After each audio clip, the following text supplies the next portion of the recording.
Арифметикалық прогрессияның үшінші және жетінші мүшелерінің қосындысы 6-ға, ал көбейтісі 8-ге тең. Осы жерді жазып алайықшы.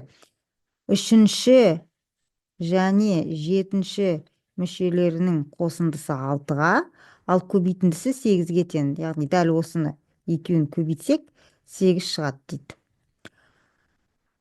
Мынау теңдеулер жүйесі деп қарастыра берейік. Енді прогрессияның алғашқы 16 мүшесінің қосындысын табыңыздар делінген. 16 мүшесінің қосындысы, яғни S16 белгісіз болып тұр бізге. Sn деген формула бар ғой, алғашқы n мүшесінің қосындысы арифметикалық прогрессия. Ол A1 қосу AN бөлінген 2 көбейтілген n. Онда біздің жағдайымызда қандай болады? S16 бізге керек тең A1 қосу n орында 16 ғой, сонда A16 бөлінген 2 көбейтілген 16 болады қазір бізде. Әрине бұның D1 A1 және D арқылы формуласы бар, онымен де шығаруға болады, бәрібір бір жауап шығады. Ал енді мынау теңдеулер жүйесін қарастырайық. Бұл жерден мен A7-ні өрнектеп алайын. Біріншіден A7-ні өрнектесем 6 азайту A3 болады. Сосын оны алам да мына жерге қоям. Сонда A3 көбейтілген мынаның орнына мына өрнекті қоям. 6 азайту A3 тең ол 8-ге. Осы жерден жақшаны ашып жіберейін. 6A3 минус A3-тің квадраты тең 8. Кәдімгі квадрат теңдеу шықты, е? Бірақ бізде мынаның квадраты бар және астында индексі бар. Бұл квадрат теңдеу болғасын қазір одан еще 2 түбір шығады. Оны біз A1, A2 деп белгілеу керекпіз. Сондықтан өзімізге ыңғайлы болу үшін мынау A3-ті x деп белгілей салсам болады. A3-ті қайталатам, тағы да x деп белгілеймін. Сонда маған есептегенде ыңғайлы. Олай болса өзгереді ғой енді. 6x минус x-тің квадраты тең 8-ге, немесе минус x квадрат плюс 6x минус 8 тең 0-ге. Бәрін минус 1-ге бөліп тастайық. X квадрат минус 6x плюс 8 тең 0-ге. Келтірілген квадрат теңдеу, сондықтан Вейт теоремасы бойынша түбірлердің көбейтіндісі бос мүшені беру керек, ал түбірлердің қосындысы ортаңғы мүшені кері таңбамен, яғни минус 6 емес 6 шығу керек. Осы жерден өзімізге сұрақ қоямыз. Қандай сандардың көбейтіндісі 8-ге тең, ал қосындысы 6-ға тең? Бұл жерден түсінікті болып тұрғаны ол 4 пен 2. x1 4-ге тең, x2 2-ге тең. Ал x деп біз мына жерде A3-ті белгілегенбіз. Олай болса, бізде не шықты? A3 тең болады 4-ке, бірінші вариант мынау. Немесе бізде екінші варианттағы шықты, A3 тең болады 2-ге деген. Біз не үшін іздеп жатырық? Біз мына формулаға қою үшін іздеп жатырық қой, бірақ бізге A1 мен A16 керек. Ендеше мен A3 белгілі болса, әзірге A7-ні тауып керейін мұнамен. Сонда A7 тең болады 6 азайту A3-тің орнына 4 қоямын тең 2-ге. Мына жерде A7-ні іздейтін болсам, ол болады 6 азайту A3. A3 деген 2. Тең болады 4-ке. Так, бізде кемімелі арифметикалық прогрессия делінген ғой. Кемімелі десе, оның мүшелері мынау A3, A4, A5 деп кеткен сайын мүшелері кеми беру керек. Ал мына жерде артып жатыр. 2 болды, A3 2 болды, A7 4 болып артып кетті, я? Бұл ендеше жарамайды. Біз мына бірінші вариантты ғана қараймыз. Бұл жерде как раз кемімелі арифметикалық прогрессия болып табылады. Мына өспелі. Бұл есептің шартын қанағаттандырып тұрған жоқ. Енді бізге не керек? Бұл жерден табуға бізге керек A1 мен A16-ны, я? Так, A7-нің формуласын қолдана берейік енді. A7 тең. Бізде A3 белгілі ғой. A3 қосу 4D болады.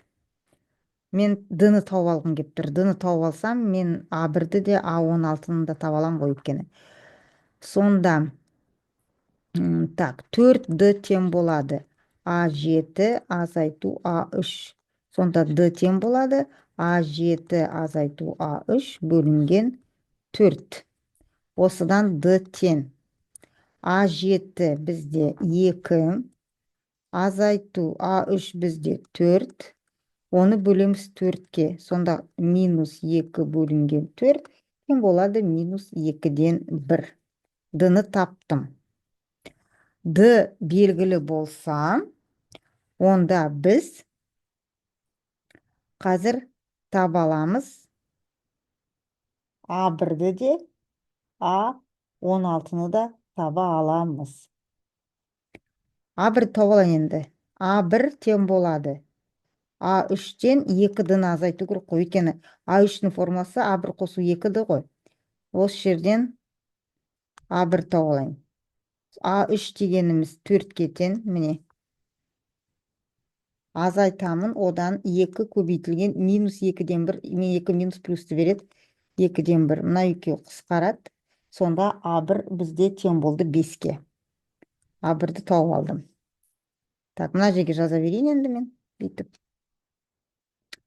А1 табылды. Енді формулаға маған А16 керек. А16 тең. Оны қалай тапсам болады? Ол тең болады. Мысалы, А7 қосу 11-ді деп те алуға болады. Сонда 11 емес. 16 шығу үшін А7-ге 9-ді қосам. 9-ді қосам. А16 тең болады. А7 міне бізде тұр. 2-ге тең плюс 9 көбейту D. D деген минус 2-ден 1 міне. Мана таптық. Көбейтілген минус 2-ден 1 тең болады. 2 плюс пен минус көбейтілгенде минусты береді. 9 көбейту 2-ден 1. 4,5. 2-ден 1 деген, значит, 9-ның жартысын алам. Түсініксіз болса. 2 азайту 4,5 тең болады минус 2,5. Болды. Мына формула үшін менде бәрі бар. Осы жерге қоя берейін ал. S16 тең А1. А1-ді таптық. Міне тұр. 5 қосу А16. Міне тұр. Минус 2,5. Бөлінген 2 көбейтілген 16. Мына екеуін қысқартайын. Мұнда 8 қалады. Тең болады. 5 қосу минус 2,5 болады бізде 2,5. 2,5-ті көбейтемін 8-ге. 2,5-ті 8-ге көбейтсек, бізде 20 шығады. Сонда S16 20-ға тең.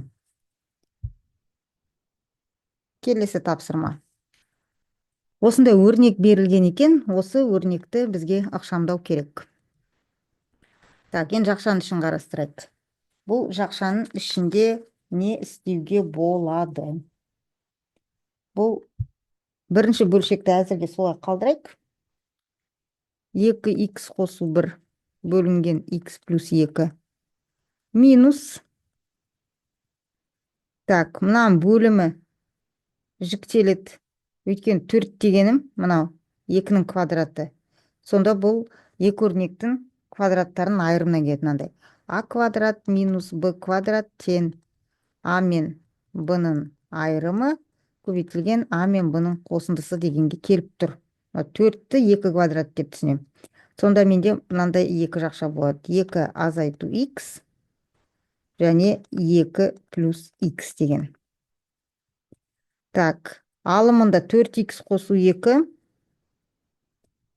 Ол бізге еш нәрсе бермейді. Жақшаның сыртына шығарсақ та түкте өзгермейді. Әзірге тұра берсін. Бұның барлығы жақшаның ішінде болды. Бұлай. Бөлу сразу көбейтуге айналдырайық. Көбейтуге айналады. Мына алым мен бөлімі орнымен ауысады. 2х плюс 1-ден х минус 2. Плюс мынаны жалғастырып кетем. Х плюс 2-ден 2 тең болады. Мына жақшада азайту амалы ғой. Сондықтан мен ортақ бөлімге келтіру керекпін. Ортақ бөлімі, енді мынау 2 плюс x деген ол x плюс 2 ғой, қосылғыштардың орнын ауыстырғанмен қосынды өзгермейді. Сондықтан ортақ бөлім менде болады 2 минус x. Мынаны ыңғайлы болу үшін x плюс 2 деп те жаза салуға болады. Сонда мынаған жетпей тұрғаны бізде тек 2 минус x деген өрнек. Мынада бізде бәрі бар, 1 деп айтуға болады, толықтауыш көбейткіш. Сонда менде шығады 2 минус x. Мынау 2x плюс 1. Көбейту керекпіз ғой. Әдейі осылай жақшалармен көбейтіп жатырмын қазір, қателесіп кетпеу үшін. Минус мынаны жазам. Так, бөлшектің алдында минус тұрғандықтан таңбалары өзгереді. Минус 4x минус 2 болып жазылады. Көбейту. Мына жерде x минус 2 және 2x плюс 1. Солай қала тұрсын әзірге. Плюс x плюс 2-ден 2. Кем болады? Мында жақшаны ашып жіберейік. 2-ні көбейтем 2x-ке. 4x. 2-ні көбейтем 1-ге. Плюс 2. Енді минус x-ке көбейтем. Минус 2x квадрат. Минус. Мынаны көбейтем. Минус x. Арғарай минус 4x. Минус 2 дегенім бар. Енді не істеуге болады? Бұл жерде бізге... Так, мына екеуін қысқартайын десем, енді көбейту ғой мына жерде. Екеуін қазір қысқартайын десем, мына 2 азайту x, мына x минус 2 келмейді қысқартуға. Сол себепті мынадан минусты жақшаның сыртына шығарып тастайын. Минусты шығарған кезде мына екеу орнымен ауысады. X минус 2 болады. Мынау x плюс 2 солай қалады. Көбейтілген x минус 2 бөлінген 2x плюс 1. Плюс x плюс 2-ден 2. Тең болады. Так, енді мынаның алымын қараймыз. 4x азайту 4x. Бірден жойылады, өйткені мына екеуі 0-ді береді. Плюс 2 минус 2 жойылады, өйткені 0-ді береді. Сонда не қалып тұр бізде? Бізде қалып тұрғаны алымында минус 2x квадрат минус x. Так, мына жерде көбейту, сондықтан қысқартуға болады ғой. Мына екеуі қысқарып кетеді. Сонда бізде қалды минус, мынау минус, и x плюс 2 бөлімінде. Көбейтілген, мұнда 1, өйткені қысқарып кетті, мұнда 1 қалды. Бөлімінде 2x плюс 1. Қосу, мынау солай қалады. X плюс 2-ден 2. Тең болады. Так, қалғанына жағына жазайын енді. Енді не істейміз? Мына жерде көбейту, қысқартуға нені болады деген сұрақ туындап тұр. Қысқаратындар бар ма? Қысқаратындар, так, мына жерде біз минус x-ті жақшаның сыртына шығарып жүрсек, алымынан. Минус x-ті жақшаның сыртына шығарам. Мынадан минус x-ін алып қоям. Сонда қалады 2x. Өйткені x-ін алып қойдым, минусын алып қойдым. Жай ғана 2x қалады. Минусы болды, минусты жақшаның сыртына шығарып тастадым, және x-ті шығарып тастадым, онда плюс 1 қалады. Бөлімінде минус x плюс 2 жақшаның ішінде.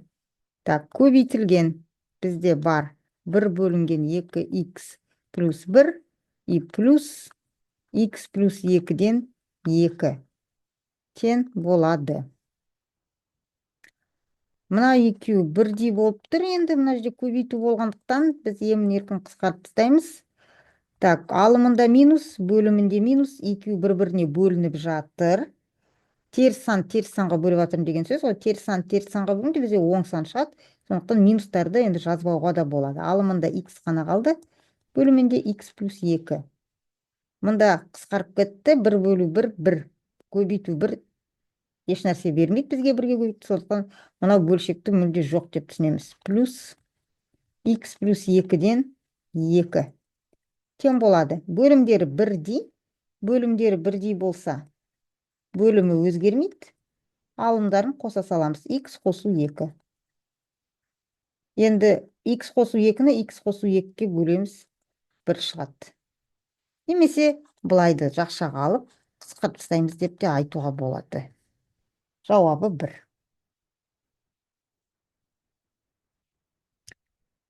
Келесі тапсырма. Геометриялық прогрессия берілген екен.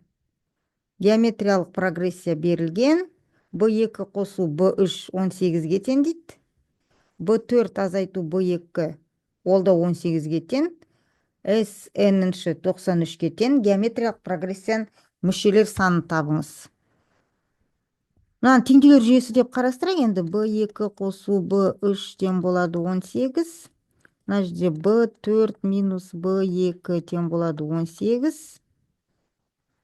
Так, белгілі нәрсе бізге SN тең 93-ке бірнеше мүшесін алып қосқан ғой. 10 мүшесін бә, 7 мүшесін бә қосқан, сонда 93 шыққан. Енді сұрақ, сол неше мүшесін қосты деп тұр ғой. Олай болса бізге n-ді табу керек. Так, n-ді табу үшін мынаны түрлендірейік. Енді бізде теңдеу 2, а белгісіз 4. Ондай біз шығара алмаймыз ғой қазір. Сондықтан оны бізге түрлендіруге тура келеді. Қалай біз оны түрлендіреміз? Олардың формуласы бар ғой, соған қояйық. B2 неге тең, B3 неге тең. Соған қоямыз да, қазір есептейтін боламыз. Так, формула бойынша B2 неге тең бізде? B2 тең B1 көбейту Q. Ал B3 бізде тең B1 көбейту Q квадрат.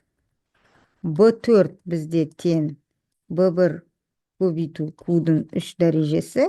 B2-ні біз жаңағыны өрнектедік, ал осыны біле тұра теңдеулер жүйесін басқаша жазайық. B2-ның орнына жазам. B1 көбейту Q қосу B3-ның орнына жазам. B1 көбейту Q квадрат тең 18-ге. Арғатай B4-ның орнына жазам. B1 көбейтілген Q куб минус B квадрат, B квадрат деп, B2-ның орнына жазам. B1 Q тең 18-ге. Сосын не істеуге болады? Сосын біз былай істейміз. Мына екеуінде де бізде B1 Q бар. B1 Q-ді жақшаның сыртына шығарайық. B1 Q-ді жақшаның сыртына шығарсам, бізде қалады 1 қосу, мынадан B1-ді алып қойдым, 1 Q-ді алып қойдым, сонда жай ғана Q қалды. Тең 18-ге. Мына екеуінен де B1 Q-ді шығарайық. B1 Q-ді шығарсам, жақшаның ішінде қалады. B1-ді алып қойдым, Q-ді алып қойдым, Q квадрат қалды. Минус B1 Q-ді алып қойдым, 1 қалды. Тең 18-ге. Енді осындай жағдай болған кезде бірінші теңдеуді екінші теңдеуге бөліп тастауға болады. Мынау сол жағын сол жағына, оң жағын оң жағына.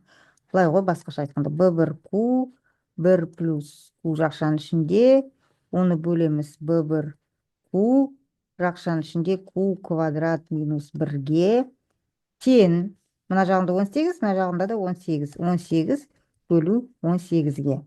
Мына жерде бәрі көбейту, сондықтан бейтіп қысқартып тастаймыз. Мынау да қысқарып кетеді, немесе жай бөлгенде 1 қалады деп түсінеміз. Сонда бізде шықты 1 плюс Q бөлінген. Мынау 1 деген енді әмбебап сан деп мен айтам. Оның қандай дәрежеге шығарсан да 1-дің өзі шығады, сондықтан мен мына жерге 1 квадрат деп жазам. Не үшін? Өйткені бұл формулаға келеді сонда. Екі өрнектің квадраттарын айырымына. Манағы А квадрат минус Б квадрат тең деген. А мен Б-ның айырымы, А мен Б-ның қосындысы деген келіп тұр. Сонда ол болады Q минус 1, Q плюс 1 тең, мына жағы 1 болып қалды ғой. Так, мынау 1 плюс Q, Q плюс 1. Бұл бір өрнек қой. Қосылғыштардың орнын ауыстырғанда қосынды өзгермейді, арасында көбейту, сондықтан былай қысқартып тастаймыз. Сонда бізде не қалды? Бізде қалғаны мынандай. Мұнда 1 қалды деп түсінеміз ғой. 1 бөлінген Q минус 1 тең болады 1-ге.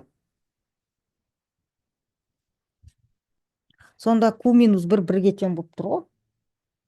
Неге 1-ге деген сұрақ туындаса? Мынау 1-ді мен мынаған бөлгенде 1 шықты. Енді 1-ді 1-ге бөлгенде ғана шығады ғой. Пропорциямен табасыз ба, өздеріңіз білесіңдер. q минус 1 1-ге тең. Сонда. Осыдан q таба келді. Q тең, значит 1 қосу 1 ғой. Q тең 2-ге. Ал q-ды таптық. Q-ды тауып алдық. Ал q бізге не үшін керек, я? Жалпы біз n-ді іздеп жатырмыз қой мынау.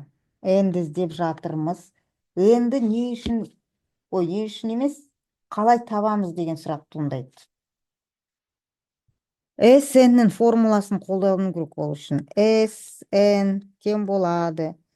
Геометриялық прогрессияның алғашқы n мүшесінің қосындысы b1, сосын q-дың n дәрежесі минус 1 бөлінген q минус 1, осындай формуласы, я?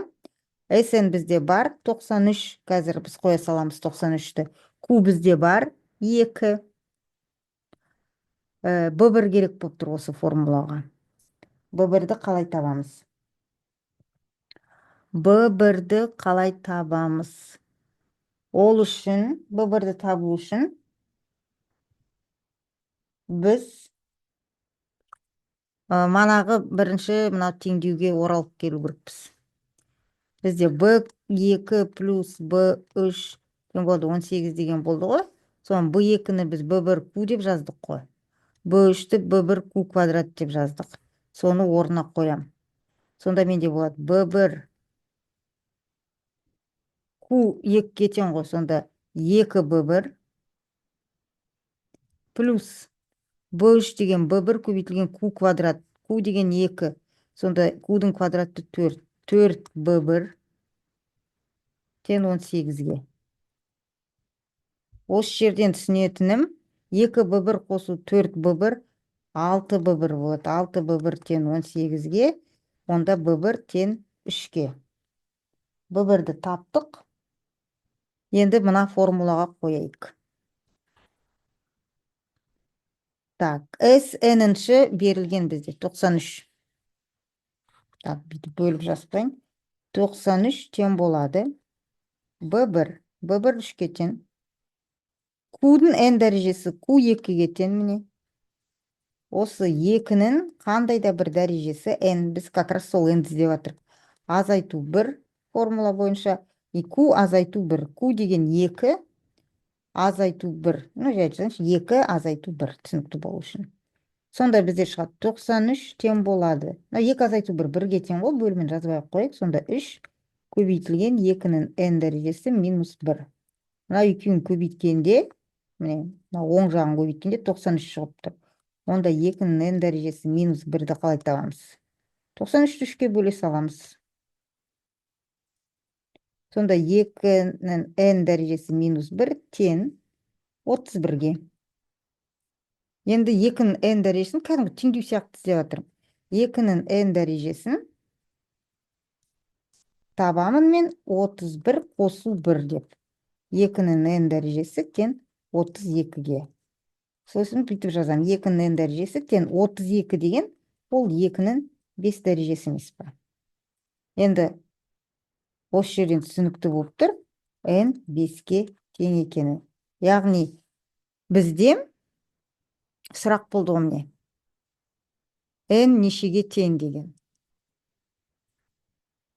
Геометриялық прогрессияның мүшелер санын тап деді ғой, n-ді тап деді. N-ді біз таптық. Сонда бұл есептің жауабы 5-ге тең.